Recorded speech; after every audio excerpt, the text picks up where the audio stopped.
Oh boy, it's that time of year again. How's it going, my non existent viewers?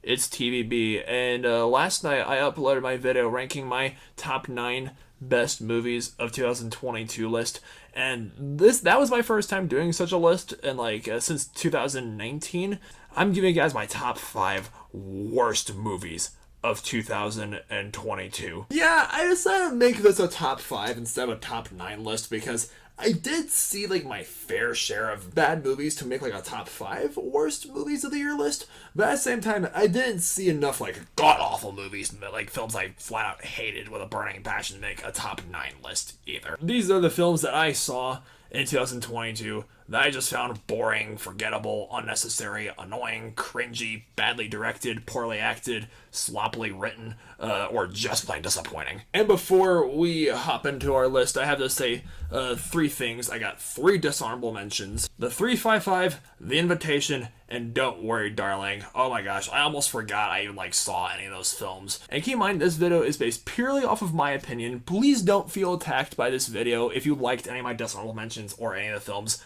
on my list. If you saw these movies and if you enjoyed them, had a good time, and liked them, hey, awesome for you. As long as you're having fun with movies you're watching, I'm not the one to judge. Don't judge me for my opinions, I won't judge you for yours. And third of all, I have not watched every single film that came out in 2022. I feel like there's not just like how I feel like there's always a ton of bad movies every year that I just miss and don't get around to seeing. There's also at least one movie that comes out every year that I really like that everyone else hates. Case in point, Jurassic World Dominion. I put that movie as an honorable mention on my best list. I had a great time with Jurassic World Dominion. My friend Emmer and I, we saw that. We had a great time with Dominion despite the backlash that it received and the poor critical reception.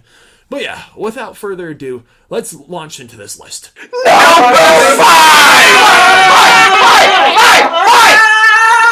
To anyone who's watched my video giving my spoiler talk for Avatar The Way of Water and ranking all the fall 2022 films I saw from worst to best, I owe you guys an apology for not putting Amsterdam on that list. I didn't properly review Amsterdam, and I also want to apologize that if you guys hear any background noise rattling off I don't know what's going on in my apartment, so I want to apologize for that. But yeah, I didn't properly review Amsterdam. When I changed my rating scale from 0 to 10 to 0 to 9, I use this as an example of a 3 out of 9 stars for just a film that's really forgettable. Yeah, I completely forgot I even saw this movie until last night. I remembered I was making the video I made give my spoiler talk for Way of Water, ranking all the films I saw this between September through December from worst to best, and I was like, holy crap, I totally forgot to put Amsterdam on that ranking video. Darn it.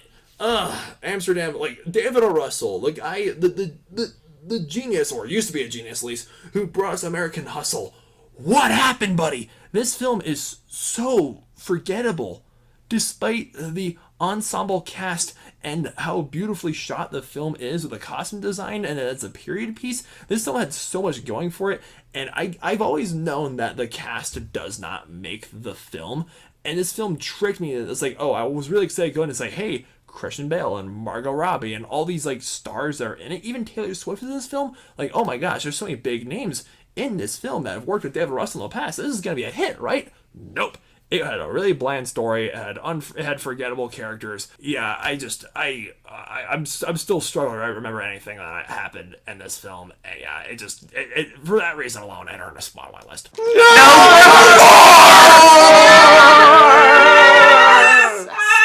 And I'm still just wanting film studios to just adapt Stephen King books and haven't even gotten that instead of remaking the same garbage over and over again. Case in point, Firestarter that came out back in May this year.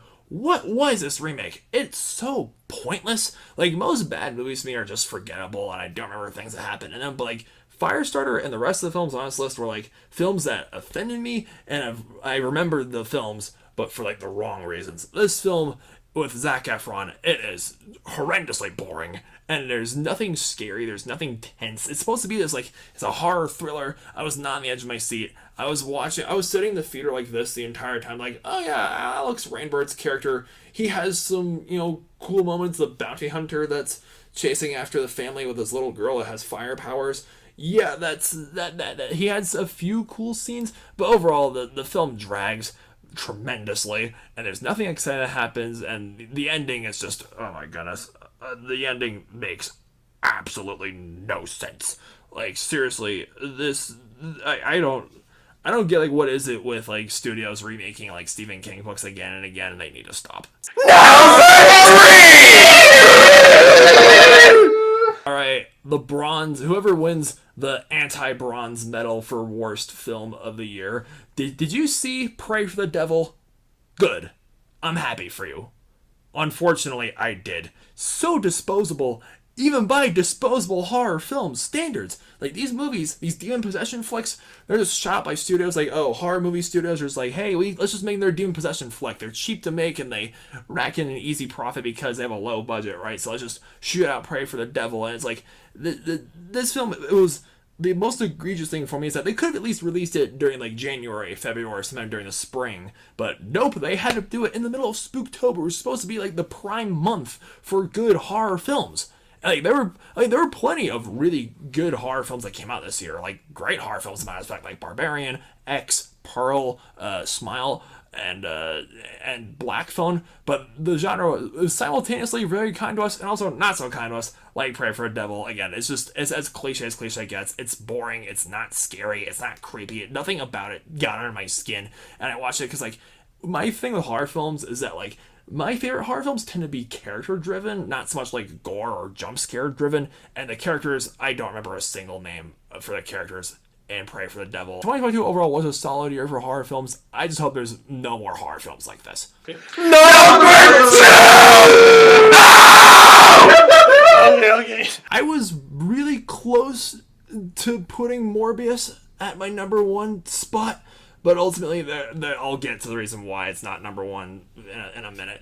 Morbius, this film is, like, Sony, please leave all the Marvel stuff to your animation studio. I am so psyched for Spider-Man Across the Spider-Verse is coming out in June, finally. The live-action stuff, just stop. Like, I like the 2 Venom movies for what they were, but Morbius is like, the post-credit scene was just insulting. And Jared Leto, again, I've said it's about David O. Russell, a slave for Jared Leto, an Oscar-winning actor from Dallas Buyers Club. What happened? Dude, he's so awkward. The action scenes were so sloppily edited and they weren't well choreographed. There was nothing gripping or intense. Like, nothing was at stake. And the other characters were super forgettable. The story was clunky. It drags so long. This film had a re-release after it bombed the first time because of all the memes of people making fun of it. They shot out in theaters again, and it bombed twice! Holy cow! Like, this film was released on April 1st, and it was honestly the worst April Fool's joke ever.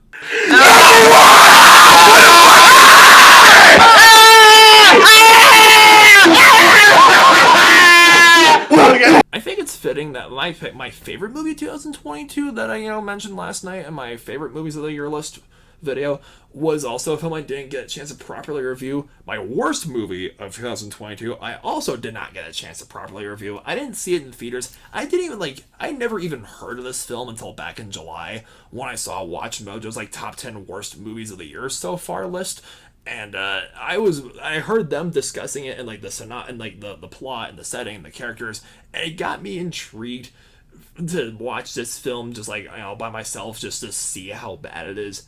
And that, my friends, is Redeeming Love. This is a faith-based romantic drama, which, yeah, it's as oxymoronic as it sounds, about like this set in like the 1850s, like California gold rush, where this guy falls in love with a prostitute and they try to make a life together. It's supposed to be this like 1850s spin on the Book of Hosea, which is in the Old Testament. And I've read the Book of Hosea. For those of you who don't know, it's the second of the book in the 12 minor prophets, just basically like the last chunk of the Old Testament.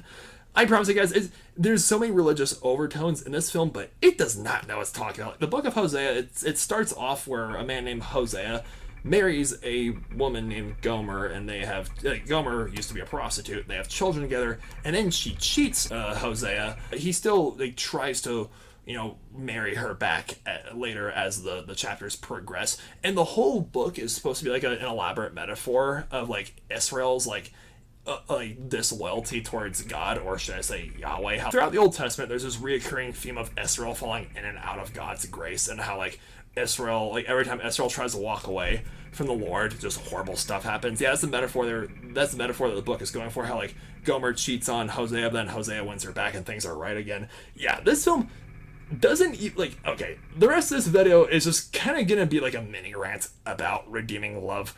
Trust me, it does not know what it's talking about, because Angel, the girl who's supposed to be like the metaphor for Gomer in this film, doesn't cheat on Michael, who's supposed to be like Hosea, until like halfway through the film.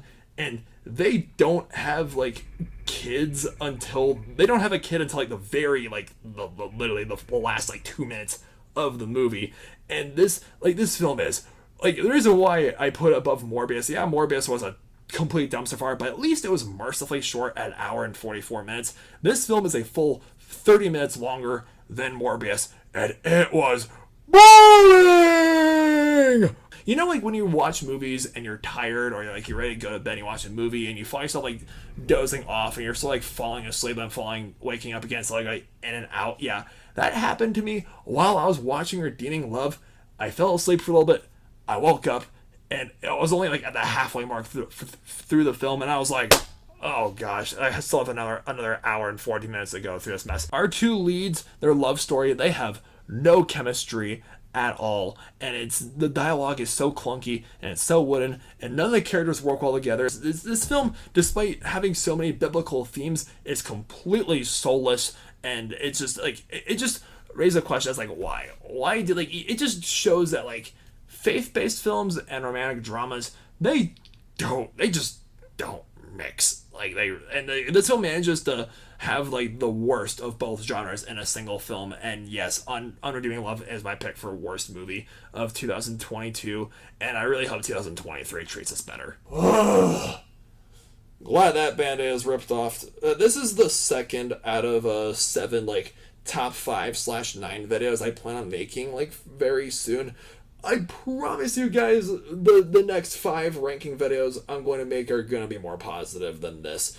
It feels nice being able to, like, after, 2 years of being stuck with theaters being closed and because of the pandemic and me not being able to watch as many movies, it feels oddly refreshing having, for once in a long time, in like 3 years, having like a concrete, like, best movies of your list and a worst movies of your list. Like, 2022 was just such a wild year. I'm sure 2023 might just be even better. So yeah, thank you guys so much for watching this video. If you enjoyed it, please hit that thumbs up like button, subscribe to my channel, please. Follow me on Instagram and Twitter, links in the description. My name is TVB9. You guys have a nice night. Stay beastly.